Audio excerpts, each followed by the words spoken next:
And I guess just start with, tell me a little bit about what's going through your mind today. Well, I'm a little bit nervous, a little bit confident, all sort of rolled up into one.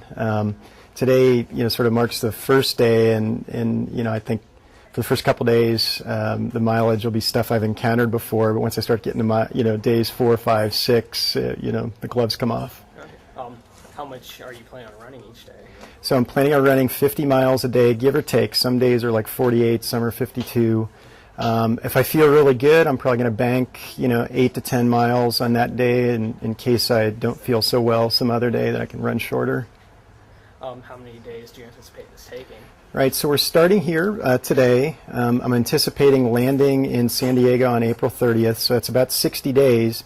I anticipate running 50 of those days with 10 rest days or sort of Murphy's Law's days. Okay, you mentioned the banking days, for not feeling well. What sort of things do you anticipate possibly coming up, health-wise, weather-wise, just all those? Right, so you never know how your body's going to react when you sort of put it through this. Hydration and dehydration related issues will probably be the biggest stopper. Injury-wise, knock on wood, I've been really solid, no pulled muscles, nothing like that, but it's always a possibility. You could step off a curb and twist an ankle or something and cause problems like that. Weather, I'm going to run through about anything. The only thing I'm not running through is lightning, hail, ice, and as my wife says, if tornadoes pop up, I'm not allowed to run through tornadoes. Gotcha. Have you been keeping an eye on the weather charts? Yeah, so the weather was a big study, and that's why we sort of did it this time of year, starting here. Average lows across the states will be about 45 degrees, and highs until we get to Arizona will be about 70 pretty much every day. So perfect running weather. Great. Where are you staying on this? Staying in hotels, camping? A little bit of mixture of everything. So hotels in some places, camping sites like KOAs and Jellystones. And there are a few stretches, especially out west, where there is nothing for miles, and we're going to have to sleep in the RV. Who else, I'm assuming you're not doing this alone. You're going to have people there to support you? Yeah, so my wife, Christine, and my father-in-law, Bill, and mother-in-law, Dee, are going to be with me the whole time. Then we're picking up some other family members in Albuquerque. And I really anticipate in a lot of the larger cities having a lot of support from running clubs and things like that. So I don't think I'll be alone all of it out there. Have you, gotten any contact with, other runners in other cities? Yeah, that's one of the most gratifying things so far. Lots of people reaching out, offering support, their homes to sleep in if we need to, running clubs, sort of volunteering. I'm going to be running with a women's collegiate cross-country team in Wichita Falls, Texas. So Wichita, Texas, yeah. Oh, that's exciting. You mentioned that you've never done anything this extreme before. What sort of things have you done in the past, and what did you do specifically to help prepare for this? Sure. So I've been doing endurance athletics for about the last 10 years. I'm a 9-time Ironman, and I've run so many marathons I can't count, and several ultras. Probably the worst thing I've ever done was a Cascade Crest Classic out in Seattle, and I had to resign both times because it was just too treacherous. So this is a real test. And just for my own personal, what's that, the Cascade thing?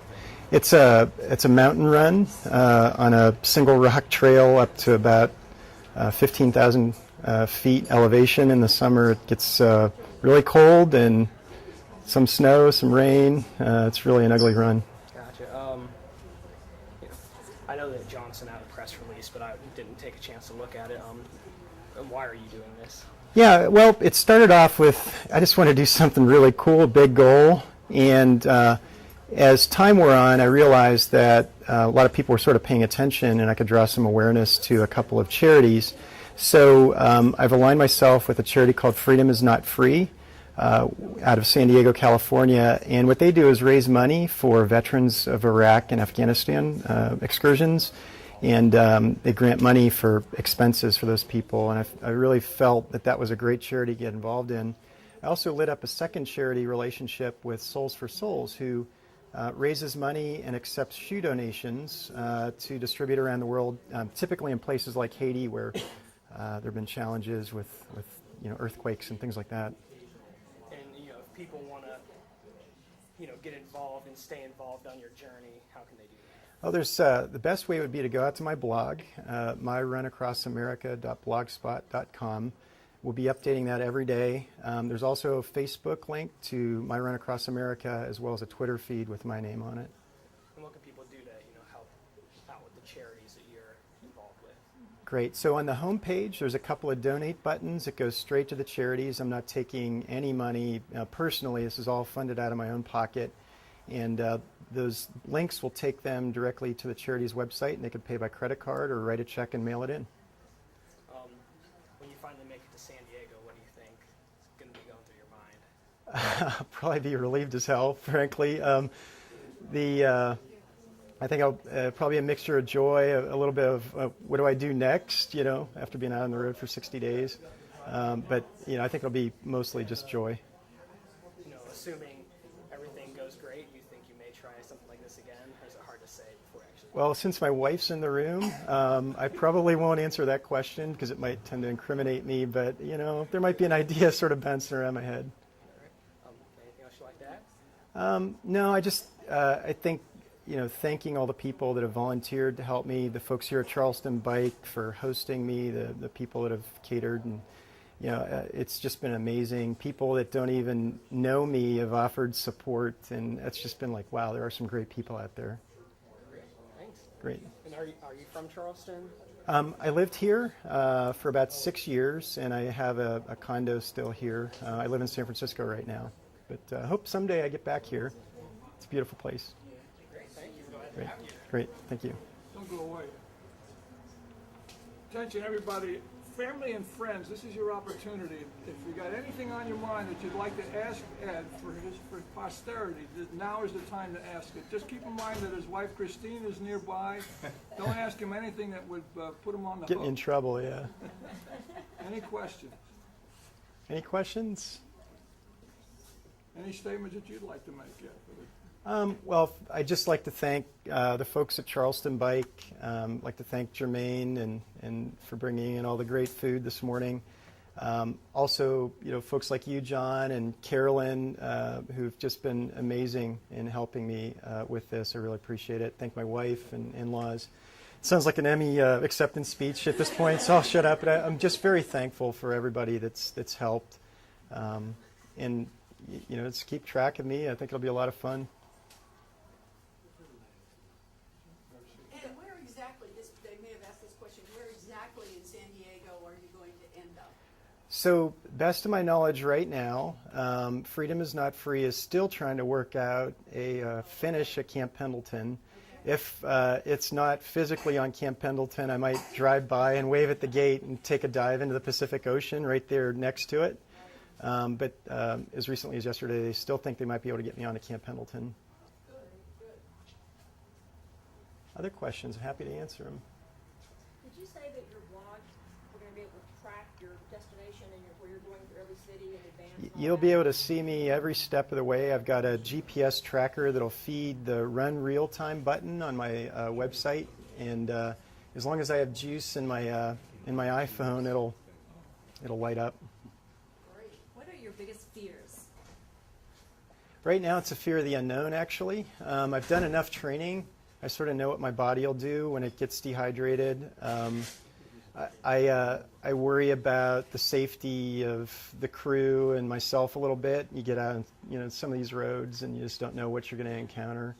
But I don't feel like the run itself, because I've done so many miles that I sort of know what it feels like to hurt that bad.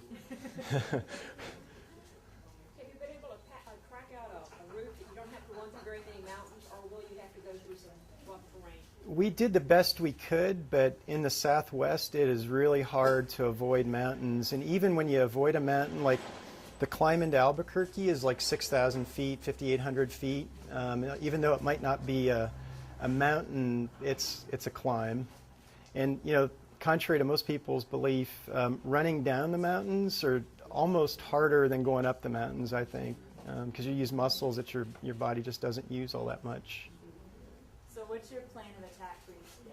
50 miles straight, you're going to stop, you're going to take it day by day? I'm going to play it by ear every day. Today, probably just run it out because I feel great. I've been sort of sitting on the sidelines more or less the last couple of days. We're going to be starting a little bit slower than my normal pace, so I'll have plenty of energy to just sort of whack it out once we get outside of the city. And what is your normal pace? In my training, I can do 42 to 45 miles in 6 hours. So 7:30s, 7:45s. How many moon pies do you think you'll eat? How many moon pies? I've got 100, so that gives me like 1.6 per day. But my moon pie connection said he'd ship me if I needed more. So they're very good. Yeah, they're good for 400 calories in something that big. So. What is going to be your, sort of daily food? I mean, what are you going to eat every day? Right. So in the mornings, I'll start out with some cereal and like big spoonfuls of peanut butter or almond butter. Go home and look on a jar. There's like 250 calories per spoon of peanut butter, and I'm going to burn 8,000 calories a day, according to Dr. Dave and some other study that they did, just to stay even. So I got to pack in dense calories that are easy to digest, and everything that I'm going to be eating, I've sort of battle tested and put big mileage on the food. What are you most excited about? I don't know. It's a good question. Actually, getting started. I've been working on this for 16 months now, and it was very nebulous 16 months back, and then it got closer and closer and closer, and then today it's like, holy shit, it's here.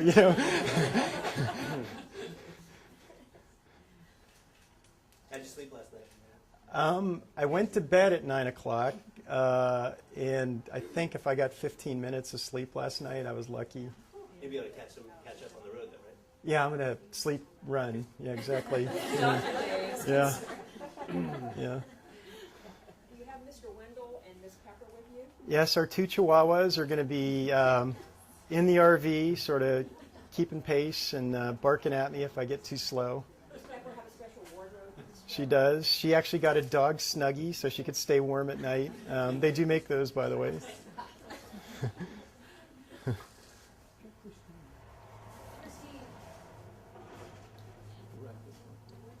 They want a picture of you. And I have to say thank you to my lovely wife, Christine. She's excited right now, yeah. Any parting words?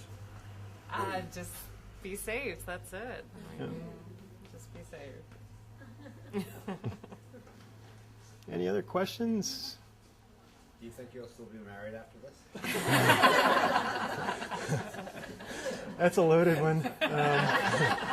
Of course. Yes, of course. Yes, Of course. Well, if you had to guess, Christine, But- what he was going to tackle next, what would you guess it would be? No, we're not gonna. Right now, we're gonna get through this Yeah. first.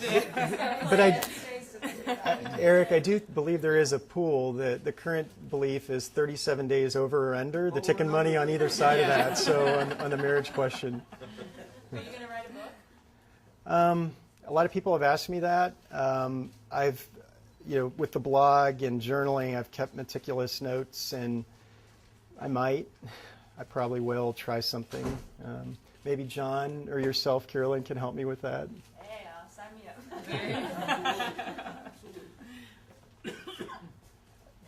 Okay, I think we can wrap it up. Cool. Well, thank you all for coming. It means a lot to me. I know you didn't have to come here this morning to see some middle-aged white dude run across the city, but I do appreciate it. Good luck. Yeah, thank you. Yeah, thank you. Thanks. What time is it, by the way? We're all going to stay bunched together. I don't want to stream this out because it'll just be too hard to keep everybody running together. Does everybody have like rides home or planning to run back or some other thing? Or running back? Got it. It's probably 5 or 6 miles to 526. If that's too far to run back, it might be a good place to turn back. Bill, at some point, will be maybe turning around. He could fit maybe 2 or 3 if we can, in coming back to here if you need him. I'm picking up probably. Walterboro. Walter, awesome. Awesome. I'm guessing 13 to 15 miles. Okay, so I hate doing this, but my lawyer told me I had to do it, my insurance guy. There's a waiver there. We ripped the language off of a 5K run race that we did. If you could just sign it saying, if you trip and fall on a sidewalk or get hit by a beer truck. Excellent. Thanks for coming. Got it? Thank you.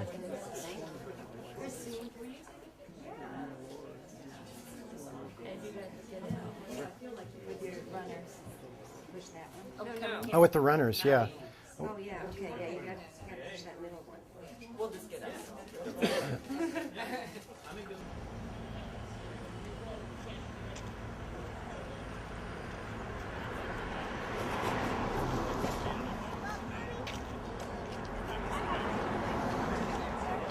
All right, guys, let's roll. See you later,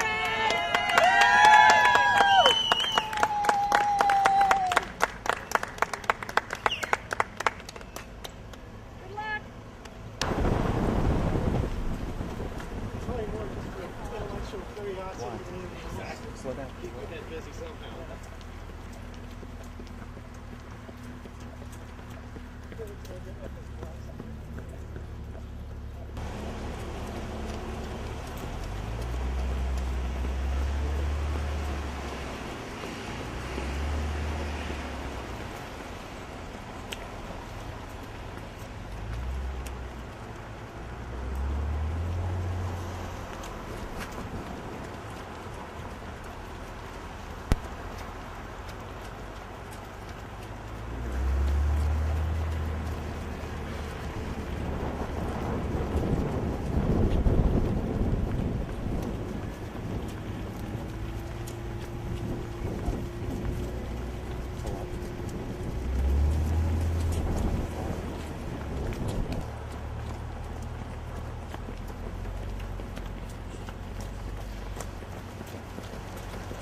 I think this person is with us.